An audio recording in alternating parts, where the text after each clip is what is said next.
El polvo de los siglos danzaba en los haces de luz que se colaban por los altos ventanales de la biblioteca, iluminando un silencio casi sagrado. En el centro de aquella quietud, las manos de Elara Valdés se movían con una delicadeza reverencial sobre el lomo de un incunable del siglo XV. Cada toque era una caricia calculada, una transfusión de vida a un objeto que, como ella, parecía detenido en el tiempo. El olor a cuero antiguo, a vainilla y a papel quebradizo era el único perfume que conocía, el aire que respiraba en su autoimpuesto exilio. A sus 22 años, su vida era un manuscrito perfectamente restaurado, cada página en su sitio, cada línea de su destino escrita por otros. Estaba helada por fuera, una estatua de porcelana en el mausoleo de su propia existencia, ignorando el fuego que ardía, latente y peligroso, en las profundidades de su alma. Pero el silencio de esta biblioteca esconde un grito, y el honor que protege es la llave de su jaula. ¿Qué secreto la obligará a romper sus cadenas y enfrentarse a la pasión que tanto teme? Quédate hasta el final para descubrir la propuesta imposible que lo cambiará todo.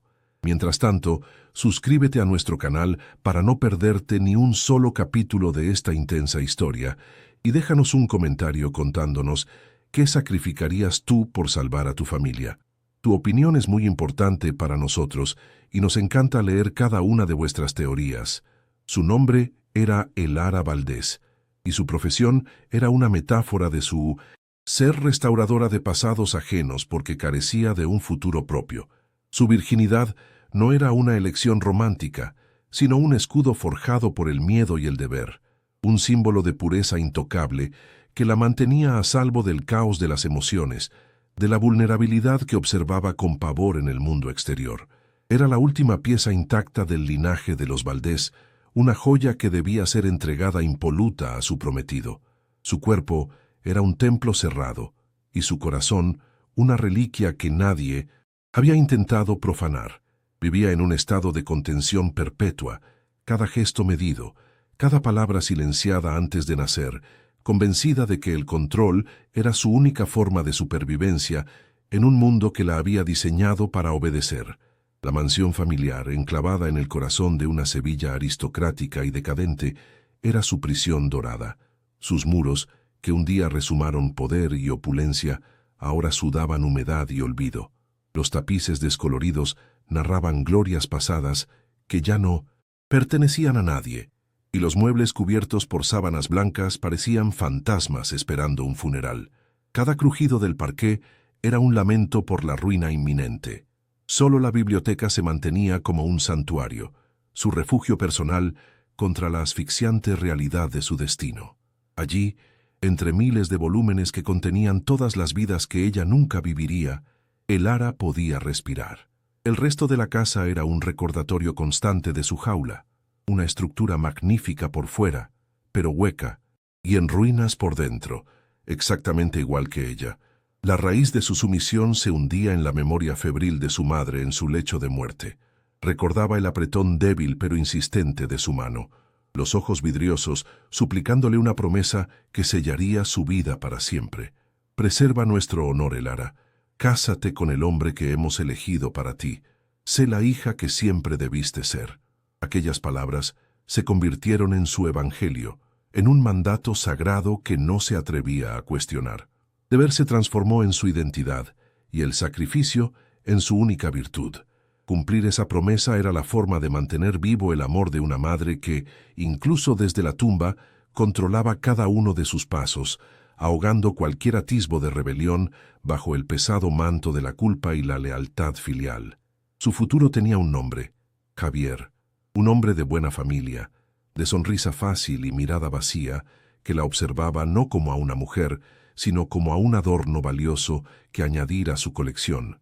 En sus escasos encuentros, siempre tutelados, él hablaba de negocios, de caballos y de la importancia de mantener las apariencias. Nunca le preguntó por sus sueños, por los libros que amaba, o por el fuego que ella sentía a veces arder bajo su piel.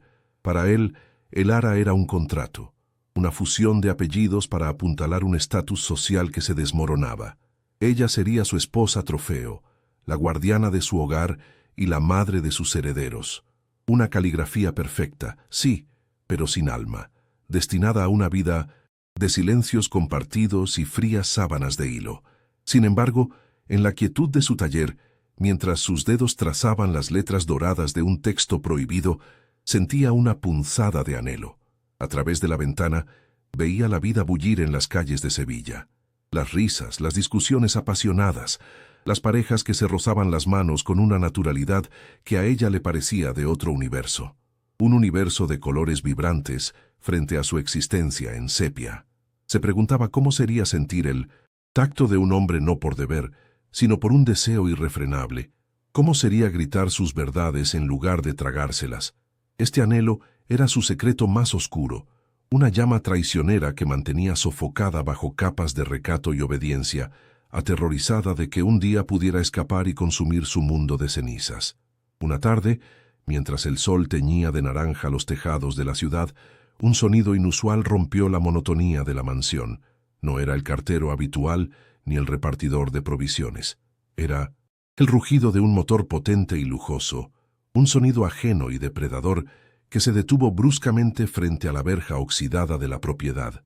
El ara, desde la ventana de la biblioteca, sintió un escalofrío recorrer su espina dorsal, una premonición helada que nada tenía que ver con la corriente de aire de los viejos muros. Algo o alguien había llegado para perturbar el polvo de los siglos, para quebrar el frágil equilibrio de su existencia. No lo sabía aún, pero la primera grieta acababa de aparecer en la estructura de su prisión, y el mundo exterior estaba a punto de entrar con la fuerza de un huracán. La Sevilla que el ara habitaba no era la de las postales turísticas, vibrante de flamenco y azahar. La suya era una ciudad de interiores umbríos, de patios en penumbra donde el tiempo se había estancado como agua en una fuente rota. Pertenecía a una clase social que se aferraba a los apellidos como un náufrago a un madero, ignorando que la corriente de la modernidad los arrastraba hacia el olvido. Su rutina era un ceremonial de gestos vacíos, un guión aprendido para representar el papel de señorita Valdés. Cada mañana, el mismo desayuno frugal en un comedor donde el silencio era tan espeso que se podía cortar. Cada tarde, el mismo encierro voluntario en la biblioteca. Vivía suspendida en un limbo de decoro y decadencia, un fantasma elegante deambulando por los pasillos de un linaje en ruinas, cuya única función era encarnar un honor que ya no podía permitirse. Su padre, don Alejandro Valdés, era la encarnación de esa decadencia, un hombre que había heredado un nombre, pero no el temple para sostenerlo. Se movía por la casa con el sigilo de un intruso, sus hombros encorvados bajo el peso invisible de las deudas y el fracaso. El ara lo observaba durante sus comidas silenciosas, notando el temblor en sus manos al sostener el periódico, la forma en que su mirada se perdía en los retratos de sus antepasados, como buscando una respuesta que nunca llegaba. No hablaban de la ruina. Era un tabú, un monstruo que todos sabían que habitaba en el sótano, pero cuyo nombre nadie se atrevía a pronunciar. Su afecto era una cosa distante, ahogado por la vergüenza. Él la veía no solo como a su hija, sino como la última carta, la pieza de sacrificio en un juego que ya había perdido. La presión más asfixiante, sin embargo, emanaba de los muros mismos, impregnados del recuerdo de su madre.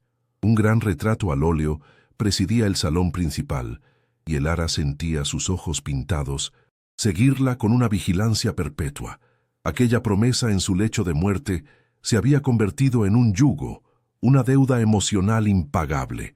Cada vez que un pensamiento rebelde rozaba su mente, cada vez que el anhelo de algo más la punzaba, la imagen de su madre se interponía, con su expresión de mártir sufriente. La lealtad filial era su cadena más pesada, forjada con el metal de la culpa. Ser una buena hija significaba anularse, convertirse en una página en blanco sobre la que otros escribirían su destino. La desobediencia no era solo un acto de rebeldía, sino una profanación, una traición a la memoria sagrada. El matrimonio concertado era el pilar central de esta estructura opresiva. Javier no era un monstruo, lo cual lo hacía aún más insoportable. Era simplemente un vacío pulcramente vestido. En sus visitas quincenales, siempre acompañado por su tía como carabina, hablaba del tiempo, de la bolsa, de la calidad de la última cosecha de aceitunas de sus fincas. Sus ojos la recorrían con la apreciación de un tasador, valorando su belleza serena, su linaje impecable y su docilidad garantizada. Una vez le rozó la mano para señalar un detalle en un broche, y el ara sintió un frío reptiliano, una ausencia total de calor o deseo. Era el toque de un propietario, no de un amante.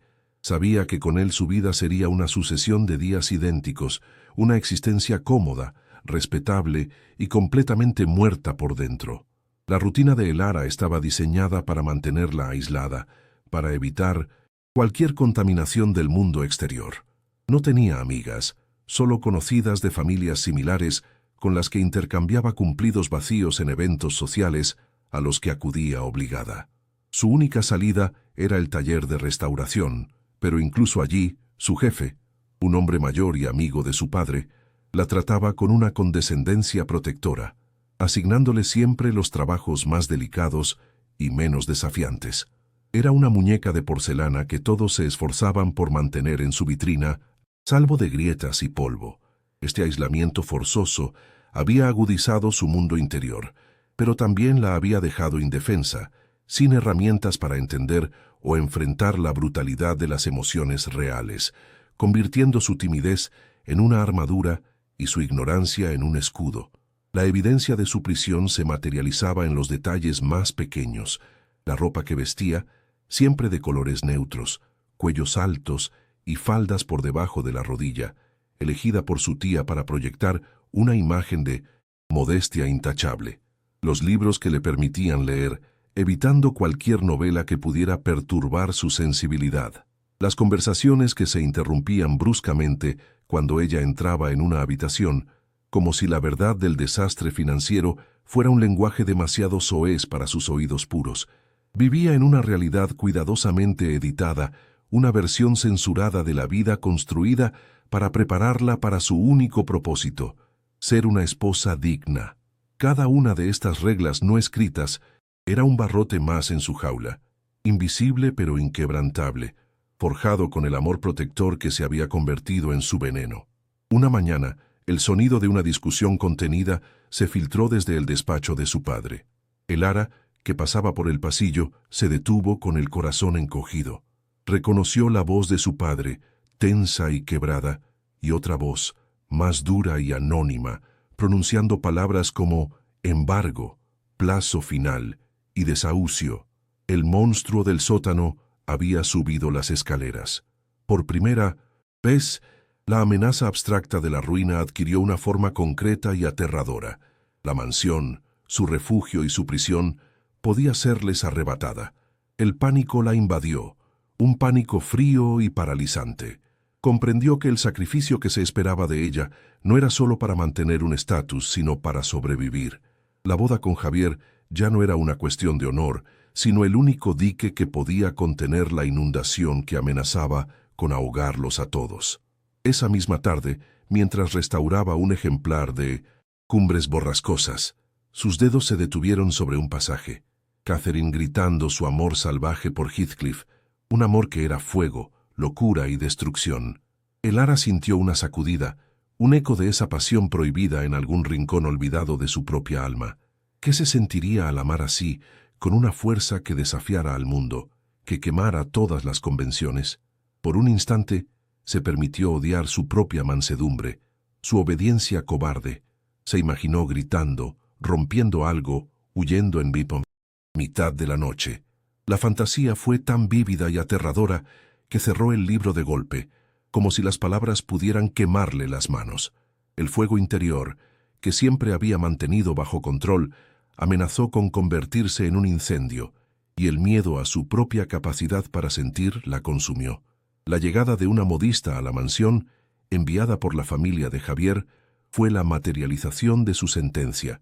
Mientras la mujer le tomaba medidas con manos frías y eficientes, hablando de sedas italianas y encajes de Bruselas, Elara se sintió como un animal siendo preparado para el sacrificio. El metro de sastre se deslizaba por su cuerpo, cuantificando su cintura, su pecho, sus caderas, reduciéndola a un conjunto de dimensiones que debían encajar en un vestido de novia. Se miró en el espejo de cuerpo entero y no se reconoció. Vio a una extraña, una figura pálida y resignada, con los ojos llenos de un pavor silencioso. El vestido de novia, el símbolo universal de la felicidad y el amor, para ella era una mortaja blanca, el atuendo para el funeral de su propia vida. Aquella noche, su padre la llamó a su despacho.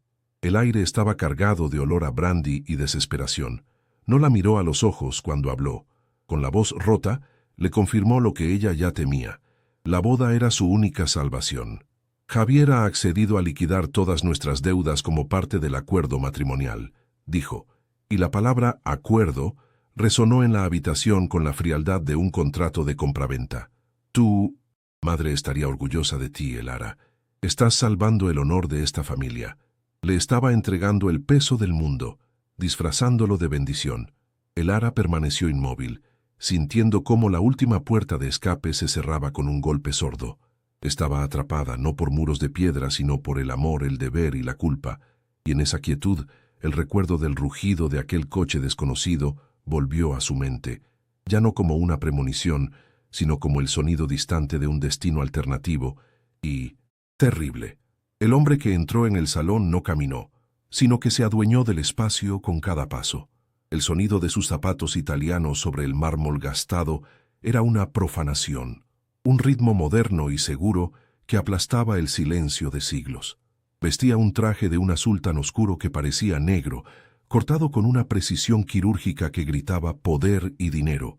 No era un invitado, era una fuerza de la naturaleza, un conquistador evaluando un territorio recién adquirido. Elara lo observó desde la penumbra del pasillo, sintiendo cómo su presencia vibrante y depredadora absorbía el aire viciado de la mansión, reemplazándolo con algo afilado, peligroso y extrañamente vivo. Su padre, a su lado, pareció encogerse, como una vela vieja junto a un incendio forestal.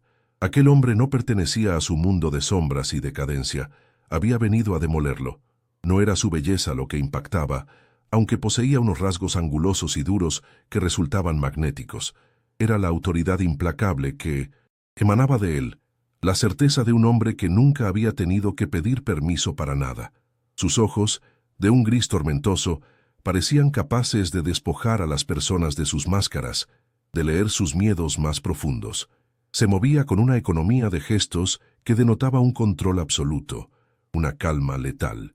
Se rumoreaba que Damián Blackwood había construido su imperio sobre las ruinas de hombres como su padre, comprando legados familiares por una fracción de su valor para luego transformarlos en fríos monumentos al capitalismo.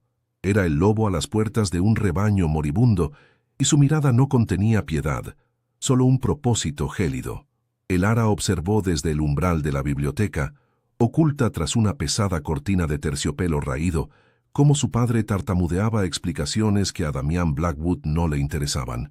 Don Alejandro gesticulaba hacia los retratos de sus antepasados, hablando de historia, de linaje, de honor. Damián permanecía inmóvil, con las manos en los bolsillos, escuchando con una paciencia que era más insultante que cualquier interrupción. Su silencio era un abismo en el que las palabras de su padre caían y desaparecían sin eco.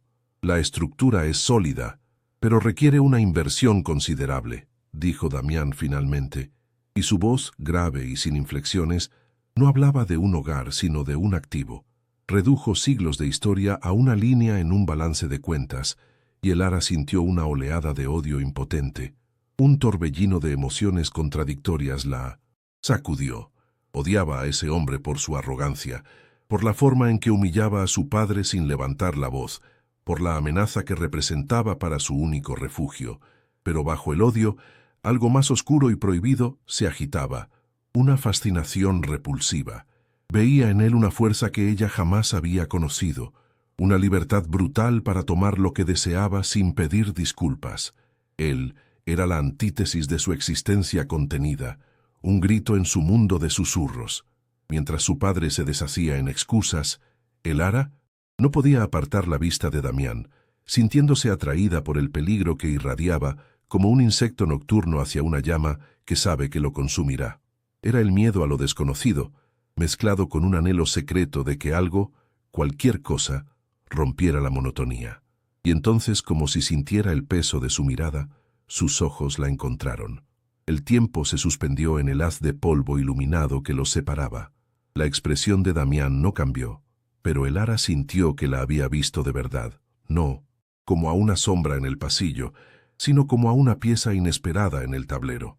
Vio en sus ojos grises un destello de curiosidad analítica, la misma que dedicaría a un objeto de arte raro o a un fallo en un contrato. No había calidez, solo una inteligencia cortante que pareció registrar su vestido modesto, su postura rígida y el pánico apenas disimulado en su rostro.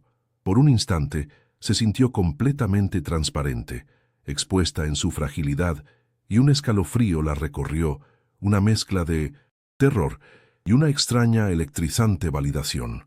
Su padre, siguiendo la dirección de la mirada de Damián, carraspeó, visiblemente incómodo.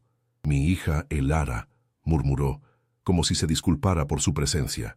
Elara dio un paso al frente, obligándose a mantener la barbilla alta, un acto de desafío que le costó todas sus fuerzas.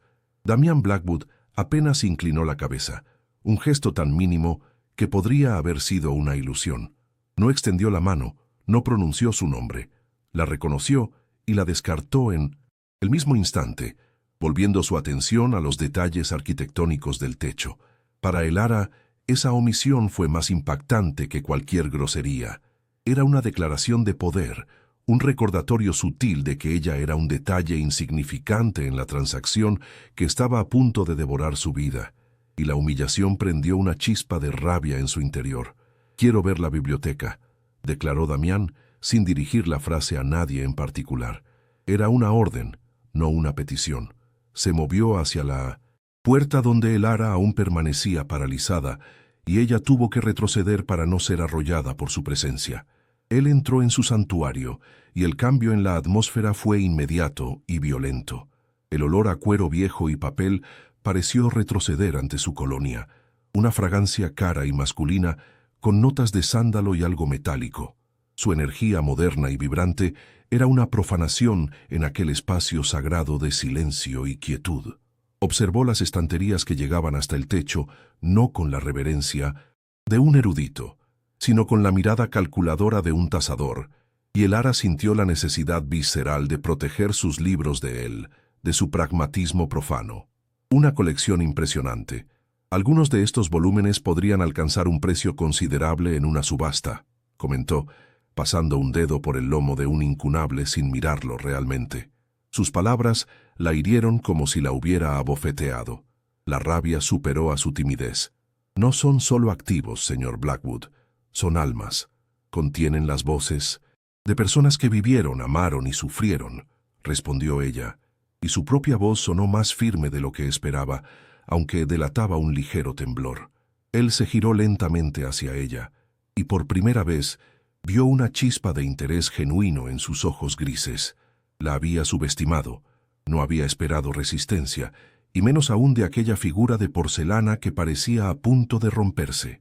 Una sonrisa casi imperceptible tiró de la comisura de sus labios. Se movió hacia el estante donde ella había estado, trabajando, invadiendo su espacio personal. Elara se quedó inmóvil, atrapada entre la mesa de restauración y su imponente figura. Podía sentir el calor que emanaba de su cuerpo, oler el aroma de su piel, ver el fino tejido de su traje. El mundo se redujo a esos pocos centímetros que los separaban, cargados de una tensión insoportable. Él extendió la mano para coger el libro que ella estaba restaurando, un manuscrito medieval con delicadas ilustraciones. Al hacerlo, el dorso de sus dedos rozó la muñeca de Elara. El contacto fue fugaz, casi imperceptible, pero para ella fue como una descarga eléctrica, un estallido de calor que le subió por el brazo y le incendió las mejillas. Se apartó bruscamente, como si se hubiera quemado. Él pareció no darse cuenta, o fingió no hacerlo. Hojeó el manuscrito con una concentración fingida y lo devolvió a su sitio. «Interesante», dijo simplemente.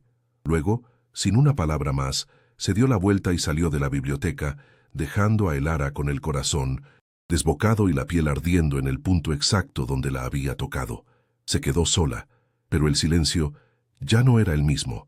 Estaba impregnado de su presencia, de la resonancia de su voz grave, del recuerdo de aquel roce prohibido. El aire vibraba con una energía nueva y aterradora. Elara se apoyó en la mesa, sintiendo que le temblaban las piernas.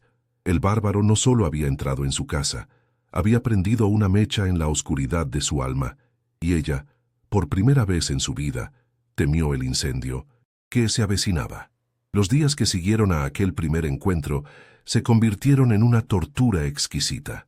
Damián Blackwood regresaba a la mansión con la puntualidad de un verdugo, usando la excusa de tasar cada rincón de la propiedad antes de presentar una oferta final. Sin embargo, sus inspecciones siempre terminaban en el mismo lugar, la biblioteca. Elara lo sentía llegar antes de verlo. Una alteración en el aire, una vibración grave que ascendía por el suelo de madera y se instalaba en su pecho. Intentaba concentrarse en el delicado pan de oro de un misal, pero sus manos temblaban imperceptiblemente. Su santuario se había transformado en un campo de batalla, y el silencio, que antes era su consuelo, ahora estaba cargado de una tensión tan palpable que parecía a punto de estallar en 1000 fragmentos de cristal. Cada una de sus conversaciones era un duelo de esgrima verbal. Él la provocaba con un cinismo afilado, cuestionando el valor de preservar un pasado que solo había conducido a la ruina. ¿De qué sirve tanto honor si no puede mantener un techo sobre sus cabezas?, le espetó una tarde, mientras observaba un retrato de un antepasado valdés.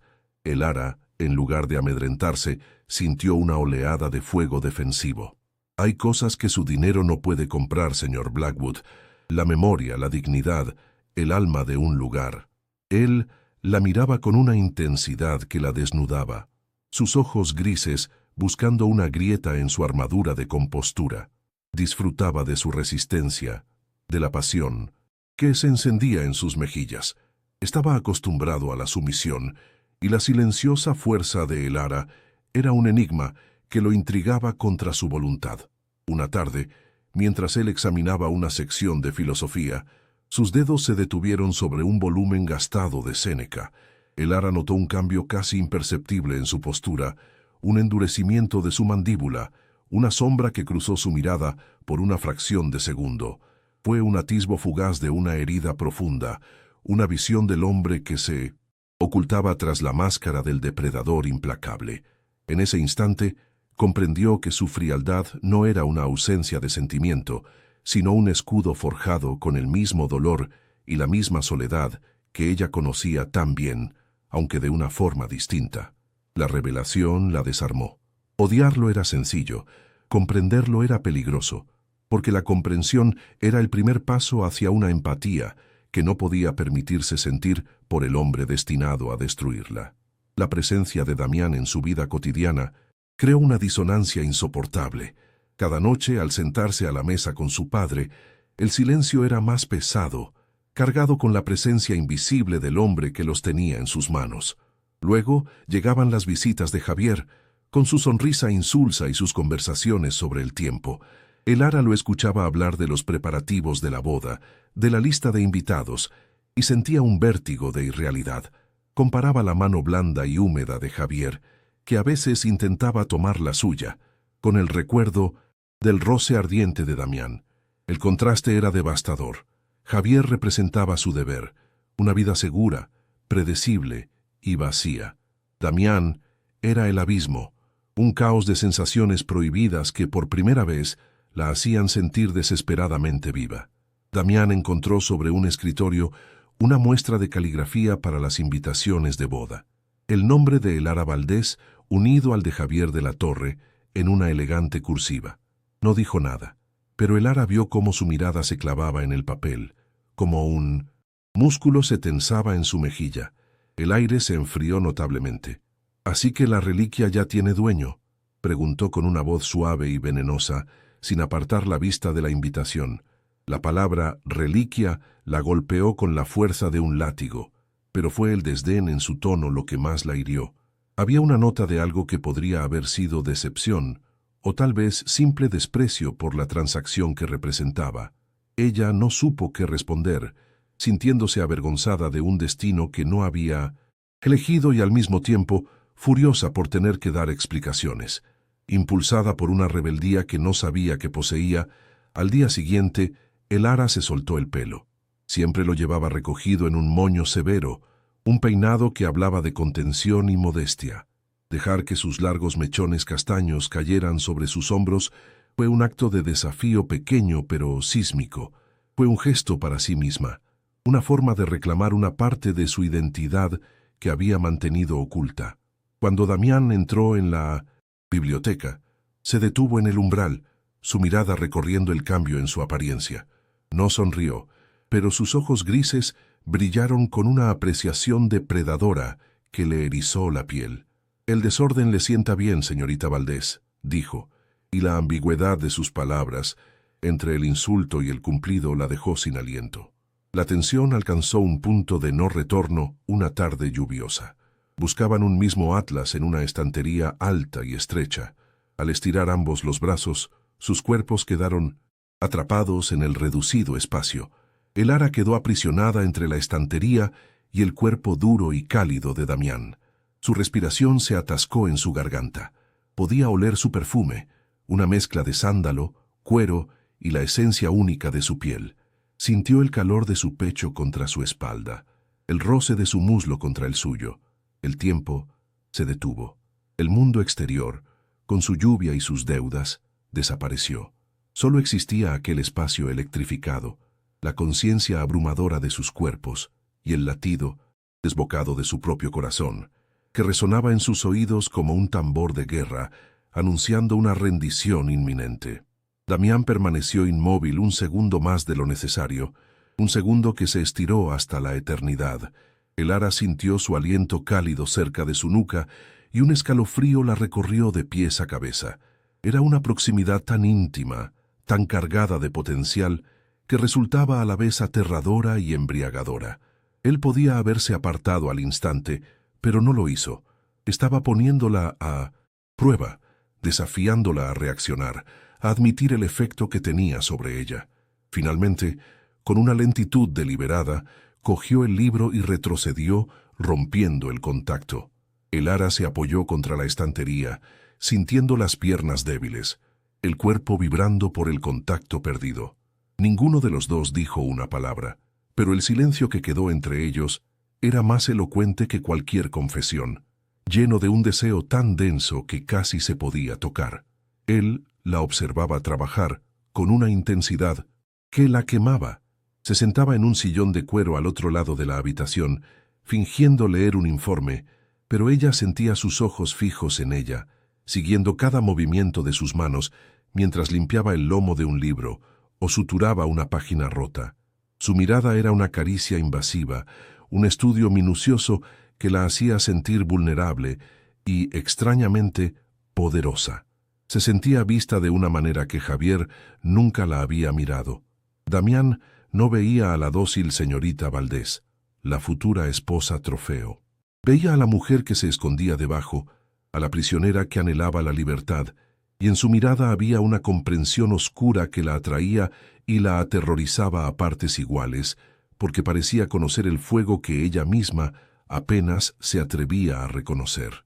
Una noche, incapaz de dormir, Elara bajó a la biblioteca en busca de consuelo. Se sorprendió al encontrar a Damián allí, de pie junto a la ventana, observando la tormenta que azotaba la ciudad. La luz de un relámpago iluminó su rostro, revelando una expresión de profunda melancolía, una soledad tan vasta que hizo eco en el propio vacío de Elara. Por primera vez no vio al millonario implacable, sino a un hombre marcado por su pasado. «No puede dormir», susurró ella, rompiendo el silencio. Él se giró sin sobresaltarse. «El silencio de esta casa es demasiado ruidoso», respondió, y en esa frase ella entendió que ambos estaban atrapados en prisiones diferentes, pero igualmente asfixiantes. Aquella confesión inesperada forjó un nuevo tipo de intimidad entre ellos, una conexión frágil nacida en la oscuridad compartida. «¿Por qué hace esto?», preguntó ella, envalentonada por la penumbra y la vulnerabilidad del momento. «¿Por qué destruir algo que tiene tanta historia?». Él se acercó a ella, su sombra cerniéndose sobre la suya. «Porque la historia es una carga, señorita Valdés, un ancla que impide a la gente avanzar. Yo no conservo el pasado, lo entierro. Su voz era gélida, pero sus ojos contaban una historia diferente, una de 1900, traición y pérdida, que lo había convertido en el hombre que era. Algunos de nosotros no tenemos nada más que el pasado, replicó ella con la voz quebrada. Entonces quizás debería encontrar algo por lo que merezca la pena vivir en el presente, dijo él, su rostro a escasos centímetros del de ella, y la promesa implícita en sus palabras era tan tentadora como un veneno dulce. El dilema moral la desgarraba por dentro. Cada interacción con Damián era una traición a la promesa hecha a su madre, a su padre, a Javier y a la mujer que se suponía que debía ser. La culpa era un sabor amargo en su boca, una compañera constante en sus noches de insomnio. Se sentía sucia, desleal, una pecadora en pensamiento, si no en acto. Sin embargo, el deseo que él despertaba en ella era una fuerza de la naturaleza, una verdad tan innegable como el latido de su propio corazón. Era un anhelo de ser vista, de ser tocada, de sentir algo real en su vida de apariencias. La elección se había vuelto insoportablemente clara. Podía mantener su pureza y morir lentamente por dentro, o podía entregarse a la llama que la consumía y perderse para siempre. La situación llegó a un punto crítico durante una cena familiar a la que Javier y su tía fueron invitados para finalizar los detalles de la boda. Javier, en un alarde de propiedad, colocó su mano sobre el hombro de Elara y la describió a un invitado como tan delicada como una pieza de museo, necesita ser cuidada y protegida. La condescendencia, en sus palabras, la forma en que la reducía a un objeto frágil, fue la gota que colmó el vaso. En ese momento, vio su futuro con una claridad aterradora, una vida entera siendo tratada como una posesión valiosa, pero sin voz. La rabia, fría y lúcida, la invadió, ahogando la culpa y el miedo. Ya no se trataba solo de deseo, se trataba de supervivencia, de la necesidad de escapar de una jaula antes de que sus barrotes la asfixiaran. Esa misma noche, después de que los invitados se marcharan, Elara buscó a Damián. Lo encontró en la biblioteca como sabía que estaría. La tensión entre ellos era un animal agazapado en la oscuridad. Ya no había juegos ni duelos verbales. Su mirada se encontró con la de él a través de la habitación y todo quedó expuesto. Su desesperación, su anhelo, su desafío. Él la esperaba. Lo supo en ese instante. Había estado esperando que ella diera el primer paso, que rompiera sus propias cadenas. Él no iba a rescatarla. La estaba obligando a rescatarse a sí misma, aunque el precio fuera su propia alma. El control que ella había luchado tanto por mantener se estaba desmoronando, y en su lugar crecía una determinación temeraria. Con el corazón martilleando contra sus costillas, cruzó la biblioteca. Cada paso era una renuncia a su vida anterior. Se detuvo frente a él, tan cerca que podía ver el reflejo de las llamas de la chimenea bailando en sus ojos grises. «Usted cree que puede comprarlo todo», dijo, su voz un susurro tembloroso pero firme. «Edificios, empresas, personas, cree que yo también tengo un precio como esta casa». Él no respondió, simplemente la observó, su rostro una máscara inescrutable. La confrontación la llenó de un poder que nunca había experimentado, el poder de quien no tiene nada más que perder. Estaba de pie en el borde del precipicio y por primera vez, la idea de saltar no le aterrorizaba, sino que la seducía con la promesa de poder volar. «Quizás lo tenga», continuó ella, y la confesión la dejó sin aire. «Quizás todos tenemos un precio. La pregunta es si usted está dispuesto a pagarlo». En sus palabras no había súplica, sino un desafío directo, una invitación a un juego mucho más peligroso que el de los negocios. Estaba poniendo sobre la mesa su honor, su futuro, su virginidad, no como un sacrificio, sino como una apuesta. La expresión de Damián cambió. La sorpresa fue reemplazada por una admiración oscura y reacia. Vio la fuerza indomable que se escondía tras la fachada de porcelana, el fuego que ardía bajo el hielo. Había querido quebrarla, pero en su lugar la había forzado a renacer de sus propias cenizas, convirtiéndola en un adversario digno de su propia oscuridad. Él levantó una mano y, con una lentitud tortuosa, apartó un mechón de pelo de su rostro. El roce de sus nudillos contra su mejilla fue a la vez tierno y posesivo, una caricia que la marcó a fuego. «Todo tiene un precio, Elara», dijo, pronunciando su nombre por primera vez, y el sonido de su propia voz diciéndolo fue una intimidad devastadora. «La pregunta es si tú estás dispuesta a sobrevivir al pago». La amenaza y la promesa se entrelazaron en su voz, sellando un pacto no hablado en el silencio de la biblioteca.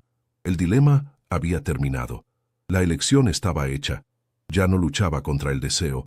Se estaba rindiendo a él, sabiendo perfectamente que la corriente la arrastraría a un lugar del que quizás nunca podría regresar, y sin importarle en absoluto.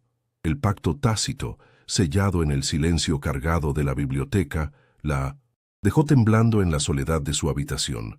La casa dormía a su alrededor, un gigante de madera y piedra que suspiraba con los fantasmas de generaciones pasadas.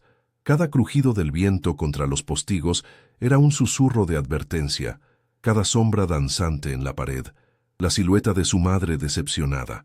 Estaba en la encrucijada de su existencia, con un camino que conducía a la tumba honorable de un matrimonio sin amor y otro que se despeñaba hacia un abismo desconocido y ardiente. El miedo era una capa de hielo sobre su piel, pero bajo él una determinación febril comenzaba a derretirlo. No era una elección lógica, era una necesidad visceral de respirar, de sentir, de vivir, aunque solo fuera por una noche, antes de que su alma se extinguiera para siempre. Con los pies descalzos sobre las frías baldosas de mármol, inició su peregrinaje a través de la mansión dormida. Cada paso era un acto de traición, un adiós silencioso a la niña obediente que había sido. Los retratos de sus antepasados la observaban desde sus marcos dorados, sus ojos pintados llenos de un juicio mudo y severo. La luz de la luna se filtraba por los altos ventanales, trazando un camino de plata sobre el polvo, guiándola como una cómplice silenciosa hacia su destino. Su camisón de algodón blanco, una prenda de inocencia, se adhería a su cuerpo, ondeando a su paso como la bandera de su propia rendición. No sentía el frío del suelo, solo el fuego que ascendía desde su estómago, quemando el miedo y la duda, dejando tras de sí un rastro de cenizas y una resolución inquebrantable. Se detuvo frente a la puerta de la habitación de invitados donde él se alojaba, el ala oeste que rara vez se usaba. El pomo de latón, helado al tacto, parecía una barrera infranqueable entre su pasado y su futuro. Por un instante, la duda la asaltó con la fuerza de un huracán. La imagen del rostro decepcionado de su padre, la promesa susurrada a su madre, el anillo de compromiso que la esperaba. ¿Qué estaba haciendo? Estaba a punto de destrozar su mundo, de inmolar su honor en el altar de un deseo prohibido. Pero entonces recordó la mirada de Damián, una mirada que no la veía como a una reliquia, sino como a una igual en la oscuridad. Con un aliento tembloroso que fue mitad plegaria y mitad desafío, giró el pomo. El suave chasquido del pestillo resonó en el silencio como el disparo que iniciaba una guerra. Él no dormía. Estaba de pie junto al ventanal, una silueta imponente recortada contra el lienzo, violento de la tormenta que azotaba el exterior. La habitación era como él, funcional, despojada de adornos, con una maleta de cuero abierta sobre un baúl como única señal de ocupación. Olía a su perfume, a ozono de la lluvia y a una tensión tan densa que se podía masticar. Se giró lentamente al oírla entrar y sus ojos grises la encontraron en la penumbra. No había sorpresa en ellos, solo una expectación sombría, como si la hubiera estado esperando toda la noche o toda la vida. No dijo nada. Su silencio era una invitación y una prueba, obligándola a cruzar el último umbral por su propia voluntad, a ser la única artífice del cataclismo que estaba a punto de desatar. Elara avanzó hacia él, sintiendo el suelo de madera bajo sus pies como la cubierta de un barco en plena tempestad. Se detuvo a pocos pasos, el espacio entre ellos vibrando con una energía casi visible. Las palabras que había ensayado, las excusas, las justificaciones, se desvanecieron. Solo quedó la verdad, cruda y desnuda como su alma en ese instante. Levantó la barbilla encontrando su mirada sin vacilar, y las palabras brotaron de ella en un susurro ronco, la confesión más profunda y aterradora de su vida. «Estoy helada por fuera», dijo, y su voz se quebró, cargada con el peso de 22 años de represión, pero por dentro ardo en llamas. No era una súplica ni una seducción. Era la entrega de su única verdad, el mapa de su infierno personal puesto en sus manos. Por primera vez desde que lo conocía, la máscara de control de Damián se resquebrajó. En sus ojos no vio triunfo ni lujuria, sino el destello de un reconocimiento doloroso, el eco de un fuego similar que él había intentado extinguir en su propio interior. Vio al hombre tras el depredador, a un alma tan solitaria y herida como la suya. Con una lentitud que era una tortura y una bendición, levantó la mano. No la agarró, no la tomó. Sus dedos, callosos y cálidos, rozaron su mejilla con una reverencia que la dejó sin aliento, como si estuviera tocando algo infinitamente precioso y frágil. Aquel gesto de inesperada ternura la desarmó por completo, derribando la última de sus defensas y dejando su corazón expuesto y vulnerable a su merced. Acortó la distancia que los separaba y sus labios se encontraron. El beso no fue la colisión violenta que había anticipado, sino un contacto lento, casi vacilante, cargado de preguntas sin respuesta. Sabía a la tormenta de fuera y al whisky que él debía haber estado bebiendo, una mezcla de amargura y electricidad. Sus labios eran firmes pero suaves, explorando los suyos con una delicadeza que la hizo estremecerse. Fue un beso que no buscaba conquistar, sino comprender. Su mano se ahuecó en su nuca, sus dedos enredándose en su pelo suelto, mientras la otra seguía acariciando su rostro, borrando con cada roce las lágrimas invisibles de una vida de soledad. En ese instante, el hielo que la había recubierto durante años comenzó a fracturarse, liberando el calor que anhelaba escapar. La ternura inicial se incendió, transformándose en una necesidad desesperada y mutua. El beso se profundizó, volviéndose hambriento, como si ambos intentaran devorar el dolor del otro. Sus brazos rodearon el cuello de él, aferrándose como si su vida dependiera de ello, y él la estrechó contra su cuerpo, su mano deslizándose por su espalda hasta su cintura, eliminando cualquier espacio entre ellos.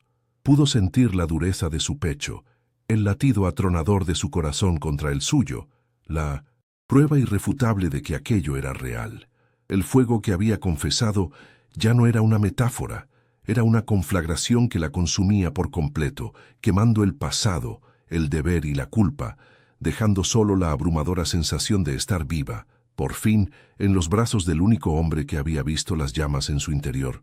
Cuando se separaron, ambos jadeaban, el aire de la habitación cargado con el aroma de su deseo. La tormenta exterior parecía haber encontrado su eco dentro de aquellas 4 paredes. Se miraron, y en el gris tormentoso de los ojos de Damián, el Ara ya no vio frialdad, sino una posesividad oscura y una vulnerabilidad cruda que la aterrorizó y la embriagó a partes iguales. Él la había visto arder, y en lugar de huir, se había acercado para avivar las llamas. Sabía que había cruzado una línea de la que no había retorno. El pacto ya no era una propuesta imposible, era una realidad carnal sellada en sus labios. La niña que había entrado en esa habitación había muerto. En 1900, su lugar había nacido una mujer que acababa de descubrir el poder devastador de su propia pasión. Sin decir una palabra, él tomó su mano y la guió hacia la cama. No fue un acto de dominación, sino una continuación inevitable de lo que habían comenzado, un movimiento fluido hacia un destino compartido. Cada paso era una aceptación, una rendición voluntaria a la fuerza que los unía. Al seguirlo, el Ara se despojó de las últimas cadenas invisibles, la promesa a su madre, la deuda con su padre, el compromiso con un hombre que nunca la conocería. Estaba eligiendo su propio camino, aunque la llevara a la perdición. Mientras la luz de los relámpagos iluminaba intermitentemente la habitación, ella se entregó a la oscuridad, no como una víctima, sino como una reina reclamando su trono en el corazón del infierno, lista para arder hasta convertirse en cenizas o renacer de ellas. El amanecer se filtró por el ventanal como un testigo pálido y acusador. El Ara despertó en un lecho revuelto y frío, envuelta en un silencio que gritaba más que la tormenta de la noche anterior. El espacio a su lado estaba vacío, una ausencia tan tangible que le robó el aliento. No había una nota, ni una palabra, solo el aroma persistente de él en las sábanas de hilo, una mezcla de sándalo y piel que ahora olía a abandono. Se sentó, abrazándose las rodillas, y el dolor que sintió no fue de arrepentimiento, sino de una soledad tan profunda y cortante como un fragmento de vidrio. Había cruzado el infierno por un instante de calor, y ahora se encontraba sola en el paisaje helado de las cenizas. La realidad de su acto se desplomó sobre ella, no como una liberación, sino como el peso de una nueva y más pesada cadena. Su partida sin rastro fue la más cruel de las sentencias. El silencio de Damián era un veredicto que la declaraba culpable de haber creído que aquella noche significó algo más que el cumplimiento de un contrato. Para él, ella no había sido más que una cláusula ejecutada, un activo adquirido en 1900 y la transacción que salvó a su familia. Cada minuto que pasaba en aquella habitación vacía, la ternura que él le había mostrado se transformaba en un recuerdo venenoso, una estrategia calculada para asegurar su rendición. Se sintió ingenua, estúpida, una pieza más en su tablero de ajedrez, sacrificada voluntariamente. El fuego que la había consumido se extinguió de golpe, dejando en su lugar un frío glacial, un vacío que amenazaba con congelarla desde dentro, esta vez para siempre. La humillación era un sabor amargo en su garganta, más doloroso que cualquier herida física. Al regresar a su propia habitación, el reflejo en el espejo le devolvió la imagen de una extraña. La joven de porcelana, intacta y contenida, había desaparecido. En su lugar había una mujer con los ojos ensombrecidos por una sabiduría dolorosa y los labios ligeramente hinchados, marcados por la pasión y el abandono. Se tocó el rostro, la piel donde sus manos la habían sostenido, y sintió una oleada de vergüenza y desafío. Ya no era pura, ya no era la hija obediente. Había profanado el templo de su propio cuerpo y el santuario del honor familiar. La culpa la envolvió como una mortaja, susurrándole al oído las palabras decepcionadas de su madre, la mirada avergonzada de su padre. Había destrozado su mundo por una noche en los brazos de un hombre que ni siquiera se había dignado a despedirse. El desayuno fue una pantomima de normalidad insoportable. Su padre no levantó la vista del periódico, pero Elara notó el temblor en sus manos, la rigidez en sus hombros. No se pronunció una sola palabra sobre la ausencia de Damián, ni sobre la repentina llamada del banco que, como un milagro silencioso, había confirmado la liquidación de todas sus deudas. El sacrificio de Elara fue aceptado en el mismo silencio opresivo en el que había vivido siempre, un secreto vergonzoso que todos compartirían sin jamás reconocerlo. Era su condena, haber salvado el honor de la familia a costa del suyo propio, convirtiéndose en el fantasma que deambularía por la mansión, un recordatorio constante del precio que habían tenido que pagar. La ausencia de reproches era un castigo peor que cualquier grito, la confirmación de que se había convertido en algo innombrable. La ruptura del compromiso con Javier fue una formalidad fría y distante, gestionada a través de terceras personas. Una nota escueta, desprovista de emoción, selló el fin de su futuro programado. Elara no sintió alivio, solo una extraña sensación de desapego, como si estuviera observando la vida de otra persona. La jaula dorada había desaparecido, pero en su lugar se encontraba a la intemperie, expuesta al juicio de un mundo que no perdonaba. Pronto, los susurros comenzaron a seguirla como sombras en las pocas ocasiones en que se aventuraba a salir, las miradas de soslayo, las conversaciones que se interrumpían a su paso. Se había convertido en una historia con moraleja, la señorita Valdés, que había caído en desgracia. Había escapado de una prisión de decoro para entrar en una de infamia, y la soledad era su única compañera. Lejos de allí, en un ático de cristal y acero que dominaba la ciudad, Damián se ahogaba en su propia victoria. Había abandonado la mansión al alba, huyendo no de ella, sino de sí mismo. La vulnerabilidad en los ojos de Elara, su confesión temblorosa, había derribado muros que él creía inexpugnables. Había tocado una fibra de su ser que llevaba años muerta, despertando un instinto protector que lo aterrorizaba. El afecto era una debilidad, una puerta abierta a la traición que ya había destrozado su vida una vez. Intentó reducirla a un recuerdo, a una transacción exitosa, pero la sensación de su piel bajo sus dedos, el sabor de su rendición, lo perseguía. Por primera vez, el depredador temía a su presa, no por lo que ella pudiera hacerle, sino por lo que ya le había hecho sentir. La biblioteca, su refugio, se había convertido en una cámara de tortura. Cada libro que tocaba parecía conservar la huella de sus dedos. Cada rincón oscuro le recordaba la intensidad de su mirada. Intentó sumergirse en la restauración de un frágil manuscrito, pero sus manos, antes tan firmes, ahora temblaban. El silencio ya no era un bálsamo, sino un lienzo en blanco sobre el que se proyectaban los ecos de su voz grave, el recuerdo de su beso. Se sentía atrapada entre los fantasmas de lo que había sido y la cruda realidad de lo que era ahora. Había sacrificado su futuro por un hombre que la veía como una propiedad y había salvado a una familia que ahora la trataba como una vergüenza. El aislamiento era total, una isla de dolor en medio de un océano de silencio. Pero en el fondo de ese abismo de culpa y soledad, una semilla inesperada comenzó a germinar. El acto de transgresión, la decisión de romper sus propias cadenas, había despertado algo en ella, una fuerza que no sabía que poseía. Había elegido por primera vez en su vida. Había tomado las riendas de su propio destino, aunque la hubiera conducido a la ruina. Una mañana se miró al espejo y en lugar de ver solo a la mujer caída, vio a una superviviente. Había ardido en llamas y no se había convertido en cenizas.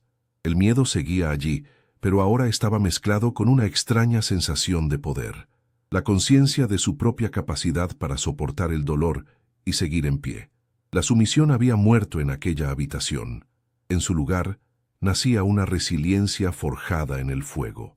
Una tarde, subió al desván y abrió el baúl que contenía el vestido de novia. La seda blanca y los encajes de Bruselas brillaban a la luz del polvo, un espectro de la vida que había rechazado. No lloró ni lo rasgó con rabia. Con la precisión metódica de su oficio, cogió sus tijeras de restauración y comenzó a cortar. Cada corte era deliberado, un acto quirúrgico para desmantelar su pasado. No lo destruía, lo deconstruía, separando las costuras, liberando la tela de la forma que otros le habían impuesto. Era su manera de reclamar la narrativa, de tomar el control sobre el símbolo de su opresión. Estaba restaurando su propia alma, cortando los hilos podridos para dejar espacio a algo nuevo, algo que, aunque dañado, sería auténticamente suyo. Ambos quedaron suspendidos en las consecuencias de su pacto, separados por un silencio que se hacía más profundo con cada día que pasaba. Elara, en su mansión rescatada, luchaba por encontrar su lugar en un mundo que ya no la reconocía, cargando con el peso de su libertad recién descubierta. Damián, en su torre de marfil, se enfrentaba a la perturbadora realidad de que su victoria le había costado la paz, atado a una mujer que había logrado infiltrarse bajo su armadura de cinismo. La distancia entre ellos no era solo geográfica, sino un abismo de dudas y miedos. ¿Había sido todo un mero negocio, una noche de debilidad, o era el eco de algo más profundo, una conexión que ninguno de los dos sabía cómo enfrentar o cómo olvidar? El aire de la mansión se enrareció, cargado con el peso de los secretos y las ausencias. Elara se movía por sus pasillos como una sonámbula, cada objeto un recordatorio de la colisión de sus dos mundos. El sillón de cuero donde él se sentaba a observarla, el estante donde sus manos se rozaron, el pasillo que la condujo a su perdición y a su despertar. El silencio de su padre era una acusación constante, una muralla de vergüenza entre ellos. Había cumplido su deber, los había salvado, pero al hacerlo se había convertido en una extraña en su propio hogar. La soledad que sentía ahora era diferente a la de antes. Ya no era la soledad de la inocencia protegida, sino la del exilio, la de quien ha visto el otro lado del muro y ya no puede fingir que no existe. Mientras tanto, Damián se sumergía en el trabajo con una ferocidad autodestructiva, intentando ahogar el recuerdo de Elara en un mar de contratos y cifras.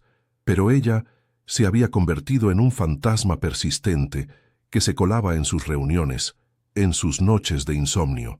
Veía su rostro en las multitudes anónimas, Oía su confesión en el susurro del viento contra los cristales de su ático. Había construido un imperio sobre la base de un control absoluto, pero aquella mujer, con su fuerza silenciosa y su pasión oculta, había introducido el caos en su universo ordenado. Se repetía a sí mismo que ella era solo un capricho, una adquisición más, pero la mentira sonaba cada vez más hueca. La necesitaba, no como una posesión, sino como el único fuego capaz de dar calor a su gélida existencia. Una tarde, mientras catalogaba la correspondencia de uno de sus antepasados, Elara encontró una carta de amor, escrita con una caligrafía apasionada y desesperada. Hablaba de un amor prohibido, de un sacrificio hecho por deber, de una vida de arrepentimiento silencioso. Las palabras, escritas más de un siglo atrás, resonaron en su interior con una claridad dolorosa. Se dio cuenta de que no era la primera Valdés en enfrentarse a un corazón dividido, en caminar por la delgada línea que entre el honor y el deseo. Aquel descubrimiento no la consoló, pero le dio una extraña sensación de pertenencia. Su historia no era una anomalía, sino un eco en el largo corredor del tiempo, una repetición de las batallas que sus ancestros habían librado en silencio. El punto de inflexión llegó con una carta oficial. Un bufete de abogados le notificaba que, según las cláusulas del acuerdo privado firmado por Damian Blackwood, la propiedad de la mansión y todo su contenido, incluida la biblioteca, le había sido transferida a ella. No era un regalo, era una jaula de oro, una forma de poseerla a distancia, de asegurarse de que nunca podría escapar de su influencia. La rabia la sacudió, una ira pura y lúcida. Él no solo la había abandonado, sino que ahora intentaba controlarla con el mismo dinero que había destruido a su familia. En ese instante, la mujer rota desapareció y en su lugar surgió una guerrera. No sería su prisionera. Tomaría su jaula dorada y la convertiría en su fortaleza. Damián recibió una llamada de su abogado informándole de que la señorita Valdés había rechazado formalmente la transferencia de la propiedad. En su lugar, había propuesto un plan de pago, una cantidad simbólica pero constante, para recomprar su propio hogar. Dice que no acepta regalos que vienen con cadenas invisibles, le citó el abogado. Damián se quedó en silencio, sintiendo una mezcla de furia y una admiración a regañadientes. La había subestimado de nuevo, creía haberla comprado y atado, pero ella había cortado la cuerda. El desafío era explícito, una declaración de guerra que no podía ignorar. Se dio cuenta de que si quería a Elara Valdés, no podría hacerlo como propietario, sino que tendría que enfrentarse a ella como un igual. Elara, por su parte, encontró un nuevo propósito. Comenzó a valorar los libros y los objetos de arte de la mansión, no para venderlos, sino para entender su verdadero valor. Contactó a universidades y museos, ofreciendo sus servicios como restauradora y consultora. Por primera vez, su conocimiento no era un pasatiempo de señorita, sino una herramienta, un arma. Cada pequeño ingreso era un paso hacia su independencia, una piedra más en el muro que estaba construyendo alrededor de su corazón y de su hogar. El trabajo la anclaba, le daba una razón para levantarse cada mañana. Ya no era la guardiana de un mausoleo, sino la arquitecta de su propio futuro, construyéndolo sobre las ruinas del pasado. La noticia de sus esfuerzos llegó a oídos de Damián. Seguía cada uno de sus movimientos a través de sus informantes, observando desde la distancia cómo la frágil reliquia se transformaba en una mujer de negocios formidable. Cada éxito de ella era una espina en su orgullo, un recordatorio de su fracaso en doblegarla. La quería, se dio cuenta con una certeza aterradora, pero no quería a la niña asustada que había acudido a su habitación, sino a la mujer que ahora lo desafiaba, la que se negaba a ser su víctima. El deseo de posesión se transformó en una necesidad de conquista, no de su cuerpo o de sus bienes, sino de su respeto, de su voluntad, y sabía que para ello tendría que volver. Elara sintió su regreso antes de que ocurriera. Era una certeza en el aire, una vieja tensión que volvía a vibrar en los muros de la casa. No sentía miedo, sino una calma expectante. Estaba lista. Una tarde, mientras trabajaba en la biblioteca, escuchó el rugido familiar de un motor deteniéndose frente a la verja. Su corazón dio un vuelco, pero sus manos permanecieron firmes sobre el manuscrito que restauraba. No levantó la vista. Esperó. Los pasos en el mármol, firmes y seguros, se acercaron a la puerta. Sabía que él estaba allí, observándola desde el umbral, esperando una señal. Pero esta vez las reglas del juego habían cambiado. Ya no era ella la que acudiría a él en la oscuridad. Ahora era él quien tendría que entrar en su luz. La separación había sido un crisol que los había transformado a ambos. El Ara había encontrado su fuerza en la independencia, forjando una identidad propia a partir de los fragmentos de su vida rota. Ya no era un objeto que pudiera ser comprado o vendido. Damián, enfrentado a una resistencia que no podía quebrar con dinero ni poder, se vio obligado a confrontar la naturaleza de sus propios sentimientos, descubriendo que el verdadero poder no residía en la dominación, sino en la conexión. El tiempo que pasaron separados no los había alejado, sino que había redefinido el campo de batalla, preparándolos para un reencuentro en el que ya no serían un depredador y su presa, sino dos fuerzas iguales, destinadas a colisionar de nuevo. Y así, mientras la luz del atardecer teñía de oro el polvo de la biblioteca, el silencio entre ellos se extendía, cargado no de la tensión del deseo prohibido, sino del peso de todo lo que había sucedido y todo lo que estaba por venir. El Ara continuó con su trabajo, cada movimiento preciso y deliberado, una demostración de control y serenidad. Era su declaración de que él ya no tenía el poder de perturbarla. El siguiente movimiento era suyo, y ambos lo sabían. El alejamiento había terminado. La verdadera prueba, la de si dos almas forjadas en el fuego y el hielo podían encontrar un terreno común sin destruirse mutuamente, estaba a punto de comenzar, y el mundo entero pareció contener la respiración, esperando el primer movimiento. Él cruzó el umbral, y esta vez no hubo una conquista del espacio, sino una rendición a él.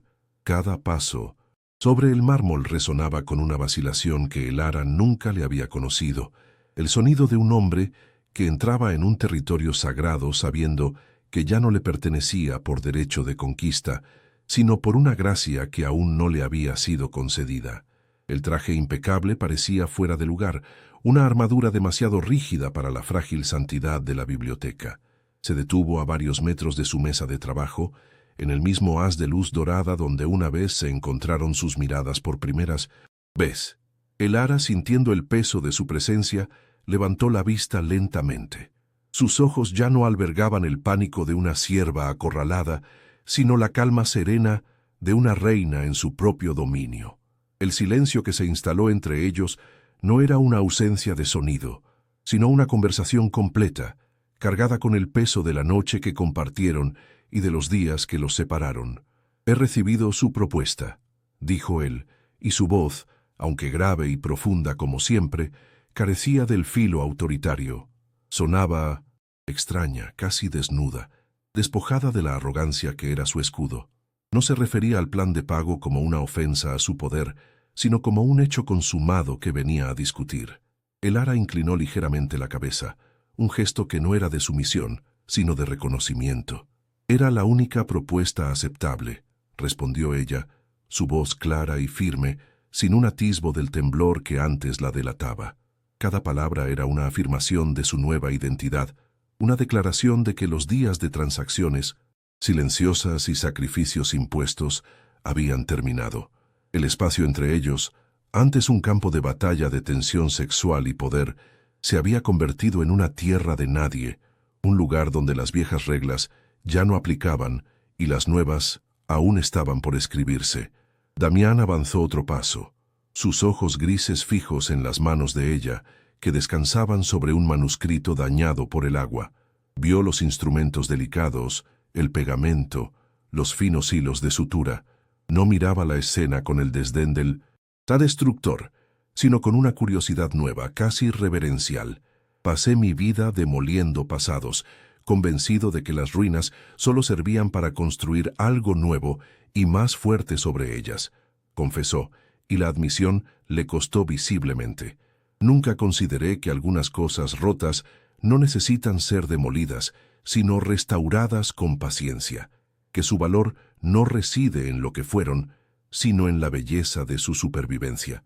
No la miraba a ella, sino al libro, pero cada palabra era una pieza de su propia alma rota, ofrecida como una ofrenda de paz en el altar de su santuario. Elara sintió cómo el aire se escapaba de sus pulmones. Aquella confesión era más íntima que cualquier caricia, más desnuda que cualquier cuerpo. Era la llave de la prisión en la que él mismo se había encerrado, un atisbo del hombre herido que se escondía tras el monstruo. Su primer instinto fue protegerse, levantar los muros que con tanto esfuerzo había construido. Pero entonces vio en sus ojos no la manipulación de un estratega, sino la súplica desesperada de un náufrago que ha avistado tierra firme. La restauración es un trabajo lento, señor Blackwood, dijo ella, su voz suavizándose por primera vez. Requiere unas manos dispuestas a mancharse, a sentir la fragilidad de lo que se toca, a aceptar que las cicatrices siempre formarán parte de la historia. No es un acto de poder, sino de devoción. Su desafío ya no era una declaración de guerra, sino una invitación a un camino mucho más difícil. Él asintió lentamente, aceptando la verdad de sus palabras. Se acercó a la mesa, su mirada recorriendo las herramientas con una fascinación genuina. Extendió la mano, no hacia ella, sino hacia un pequeño pincel de cerdas finas, manchado de pan de oro. Lo sostuvo con una delicadeza que contradecía la fuerza que emanaba de él, como si temiera romperlo. Sus ojos se encontraron con los de ella por encima del manuscrito abierto, y en su mirada gris tormenta, Elara vio una vulnerabilidad que la desarmó por completo. Entonces, dijo él, su voz apenas un susurro que atravesó el silencio de los siglos, enséñeme. No era una orden, ni una petición, era una rendición. La rendición de un rey a la única persona que había conquistado su imperio, sin levantar un solo arma, solo encendiendo una llama en su interior. Elara no respondió con palabras, simplemente deslizó el manuscrito dañado un poco más hacia el centro de la mesa, creando un espacio para él, un espacio en su mesa, en su mundo, en su vida. El sol del atardecer se derramaba por la ventana, envolviéndolos en una luz ambarina, suspendidos en un instante donde el pasado y el futuro colisionaban. Dos almas rotas, unidas por la promesa silenciosa de aprender a reparar, no solo las páginas de un libro antiguo, sino las heridas que ambos llevaban grabadas a fuego. Su historia, como los volúmenes que los rodeaban, tenía las páginas en blanco, esperando ser escritas. ¿Creéis que Damián aprenderá a sanar en lugar de a destruir? ¿Y podrá Elara confiar plenamente en el hombre que fue su carcelero y ahora quiere ser su aprendiz? Si esta historia ha encendido una llama en vuestro interior, suscribíos a nuestro canal, dadle a me gusta y compartid para que llegue a más almas. Y sobre todo, dejadnos vuestras teorías en los comentarios. Vuestras palabras son el pegamento que une a nuestra increíble comunidad.